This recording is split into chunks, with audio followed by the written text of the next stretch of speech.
Atención España, que los Umbecante están en España, han llegado a España y nadie se enteró, parece. Y nadie se enteró porque los Unbecantes son un becante. ¿Qué quiere decir un becante? Becante en alemán quiere decir conocido y un becante vendría a ser la negación, o sea, quiere decir que son unos completos desconocidos. Por eso todavía nadie se ha enterado en España que han llegado.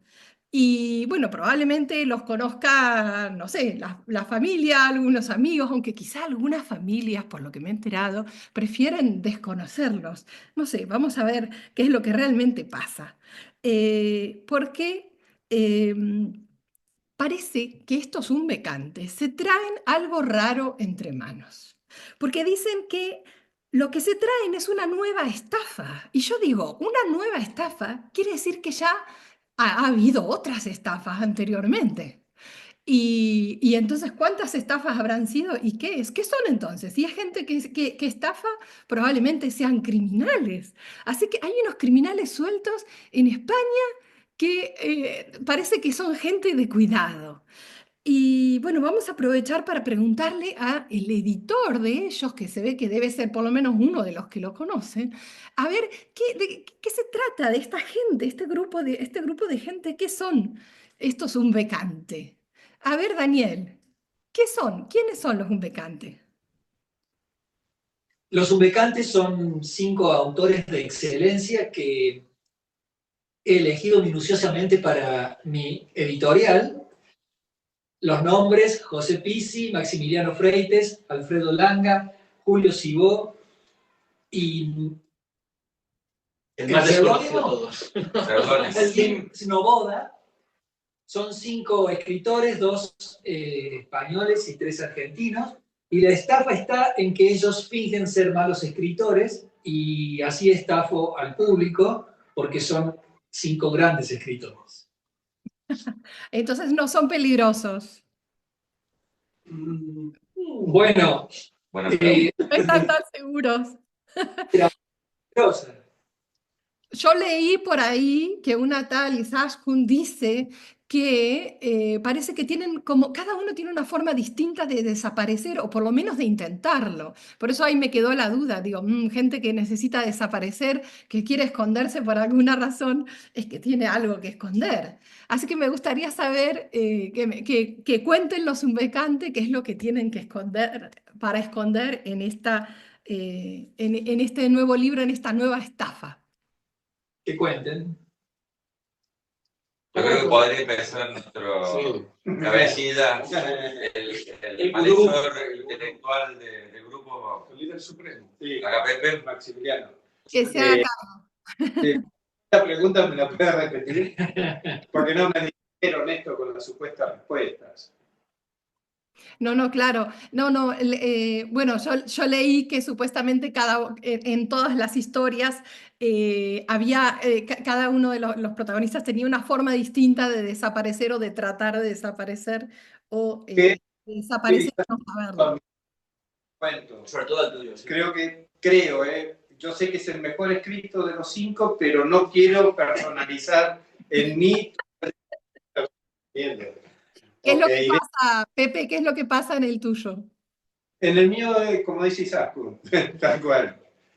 No, bueno, hablando en broma, seguimos hablando de lo mismo.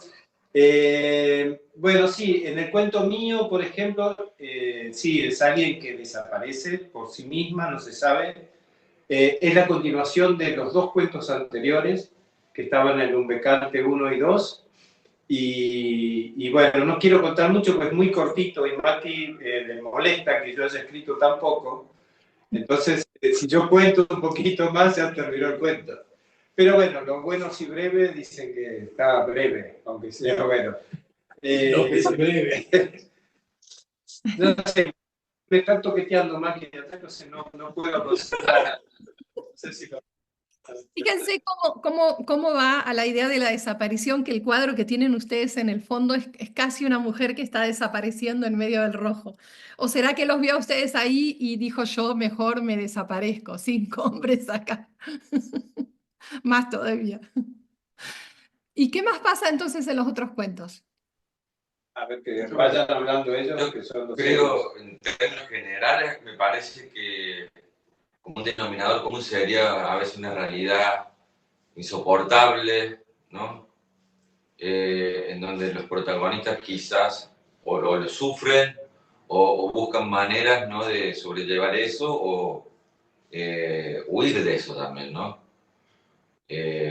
A veces puede llegar a ser injusticia bueno, sobre todo situaciones adversas. Yo creo que tiene que ver un poco con eso, la necesidad de los protagonistas de huir, de La esconderse. dificultad frente al conflicto, frente a las situaciones complejas y la necesidad de huir, de desaparecer. Ujú. No sé Bien, qué ¿qué más? pueden aportar, pero... A ver, es que para mí hay un gran protagonista que es el gran ausente, pero que está constantemente en cada uno de los relatos. Es Berlín. Sí, claro. La gracia está en cómo reaccionan distintos personajes ante su presencia, su relación con Berlín. Ujú.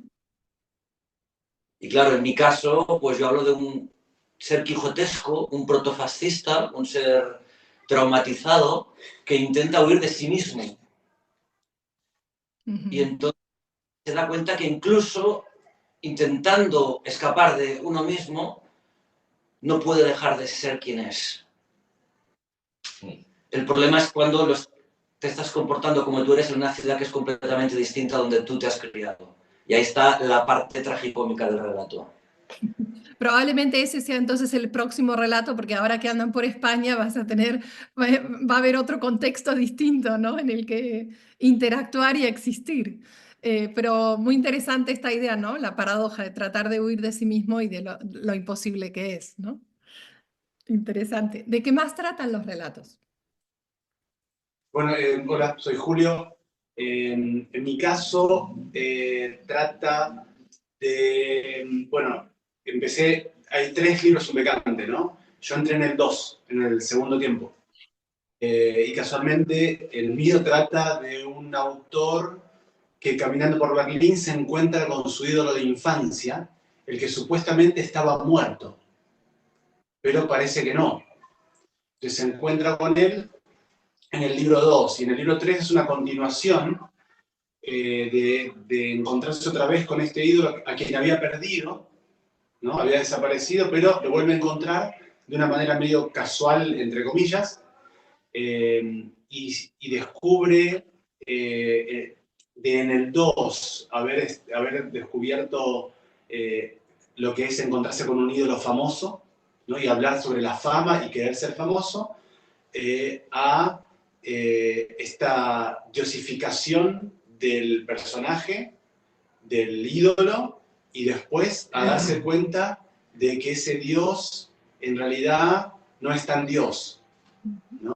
Y cuestionarse si realmente Dios existe, ese Dios o todos o cualquiera, ¿no?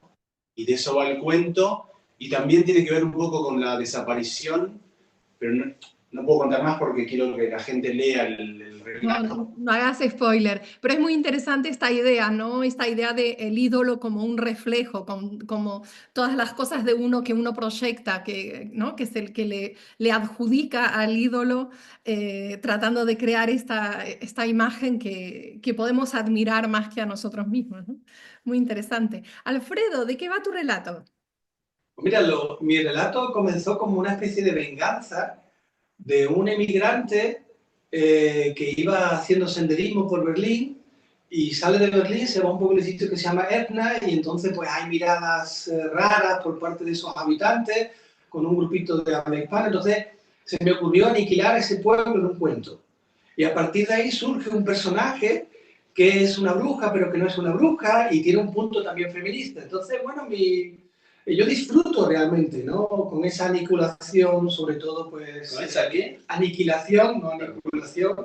Y bueno, y con eso, pues, la verdad es que intento también ahora, pues, hacer así investigación sobre el pasado de lo que era la figura de la bruja en el propio Berlín y en Brandenburgo. Entonces, de empezar como una especie de juego, pues ahora también es un desafío incluso histórico, ¿no? Y disfruto bastante con ese sadismo que aplico en los últimos cuentos. Y bueno, Es como la recreación de un cuento tradicional, pero con un desvío bastante importante, ¿no? Y la incorporación de elementos históricos, de eso estás hablando, ¿no? Los personajes son personajes reales, de alguna forma. Bueno, la idea es hacer un cuento de hadas con un punto feminista, pero en el que la bruja al final a lo mejor también es bruja, ¿no? Y intentando evitar las excusas, ¿no? Y el buenismo que también hay en algunos de los relatos clásicos, ¿no? Y bueno, yo la verdad es que ya disfrutaba de pequeño, escribiendo ya con 10, 12 años, escribía algunos relatos así, y me acuerdo, ahora intentaba que mi madre recordara cuando yo le dictaba a ella de una máquina de escribir Olivetti, yo le dictaba cuentos de terror, de muertos que salían de las criptas, y ella decía, yo paro, yo no esto porque me da miedo. Y hoy se estaba acordando de la comida y eso. Y bueno, y aparte soy sevillano, soy el único sevillano del grupo, entonces bueno, también los he traído aquí en mi terreno. Y mañana haremos una presentación muy interesante en un lugar mítico en Sevilla, como es La Carbonería, que es un lugar de cultura. Ha sido mutilado porque ha habido por la gentrificación y la especulación inmobiliaria, ha sido dividido en dos partes, pero queda una parte de la carbonería que ha sido siempre un lugar mítico en Sevilla de la cultura, de la música, del arte, y nosotros mañana pues lo pervertiremos, básicamente, a las 12 de la mañana. Así que este libro es como un cúmulo de historias de amigos, de ídolos, de brujas, de inteligencia artificial y nuevas posibilidades, de lugares especiales donde desaparecer y bueno, y donde aparecer, ¿no? Sevilla, donde aparecen los Humbecantes y donde van a presentar este libro maravilloso. Y también van a seguir viajando, ¿no es cierto? Van a Madrid. ¿Cuándo van a estar en Madrid? El martes 17, en el mismo horario, a las 12, para que la gente no se confunda, llegue más tarde, más temprano, no, el mismo horario, los 2 días. En días diferentes, ciudades diferentes, el mismo país, el mismo horario. Y esto va a ser en la UNED, en la Facultad de Filología. Y nada, nosotros tuvimos en el comienzo del ciclo lectivo de la UNED, que se hizo en la Embajada de España en Berlín, y bueno, y a raíz de ese encuentro que fuimos invitados ahí, nos han invitado para este martes, ahí en la universidad. Y bueno, y dijimos, si vamos a Madrid, ¿cómo vamos a faltar a Sevilla? Así que ahí nos encontrás, perdón. Y lo que pasa es que estamos acá, ¿viste? Me viene el bilingüismo, me salta y no sé cómo reaccionar. Y bueno. Entonces, Sevilla, Madrid, y después de esto me parece que el próximo libro ya no va a poder ser los Humbecantes, ya van a ser los Berrunte, probablemente. Seguramente. Los Humberunte. Creo que no. Vamos a mantener como Humbecante. Estamos haciendo todo lo posible que salgan mal las cosas, así no nos hacemos conocidos. Sí, necesitamos un gran fracaso. Vamos bien. Bueno, chicos, les deseo muchísima suerte, disfrútenlo y bueno, a por ello, ¿no? Sí, Mucho señor. éxito. Y gracias a ustedes. Mucho. Chao.